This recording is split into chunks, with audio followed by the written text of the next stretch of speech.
तर नमस्कार सर्वांना, स्वागत आहे तुमचं आमच्या गावाकडच्या ब्लॉगमध्ये। आज सकाळी सकाळी नाश्त्याला बनवलेलं शेवयाचं उपीट जे मला सगळ्यात जास्त आवडतं। आज आंबाड्याची भाजी ना खूप कोवळी कोवळी छान छान दिसत होती, म्हणून आज आंबाड्याची भाजी बनवूया म्हणून आई आज आंबाड्याची भाजी तोडून आणली। शेजारच्या गावामध्ये ना नवीनच लग्न झालेलं आणि त्या मुलीला ना केसच नव्हती आणि ती टोप घालून फिरत होती आणि ते घरातल्या कोणाच्या लक्षातच आलं नाही आणि एके दिवशी ना ते कळालं आणि त्याच्यामुळे ना काल त्यांच्या घरी खूप जास्त भांडणं झालेली आणि तेच आई सांगत होती। आज शेतामध्ये खत टाकायला खूप जास्त गडी होते, मग त्यांच्यासाठी 10 कप चहा बनवून दिला। आम्ही आंबाड्याची भाजी शिजवून घेतली ना, ते पाणी आपण देव पुजायला जे भांडं घेतो ना त्याच्यामध्येच ते पाणी गाळतो, त्याच्यामुळे ना देवाचं भांडं खूप जास्त क्लीन होऊन निघतं। आंबाड्याच्या भाजीला ना सकाळी ज्वारीच्या कण्या भिजत घातलेल्या, हरभऱ्याची डाळ भिजत घातलेली, शेंगदाणे लसूण सगळं मिक्स करून घेतलं। मी तुम्हाला म्हटले ना सकाळी शेतात खत टाकायला गडी होते आणि त्याच खताची ही पोती होती आणि संध्याकाळी चावीला पाणी आलेलं म्हणून सगळी पोती स्वच्छ धुवून ठेवत होतो आम्ही। थोडीच पोती धुतलेली तोपर्यंत पाणीच गेलं, मग सगळ्या टपनमध्ये पाणी भरून घेतलेलं, त्याच्यातून पोती धुतली आणि माडीवर जाऊन सगळी पोती वाळत घातली। संध्याकाळचे 5:30-6 वाजलेले आणि इतकं वारं सुटलं ना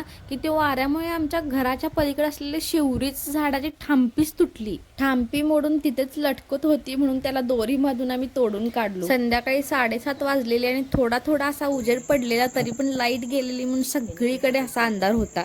संध्याकाळी ना झणझणीत अशी मिसळ बनवलेली आणि आमटीला तर कसा तर्रीदार असा कट आलेला पहा, बारीक चिरलेला कांदा, कोथिंबीर, लिंबू आणि गरमागरम असा फरसाणा, याच्यासोबत एन्जॉय करूया आपल्या मिसळ। तर चला आजसाठी एवढंच, भेटूया पुढच्या व्हिडिओमध्ये, तोपर्यंत धन्यवाद।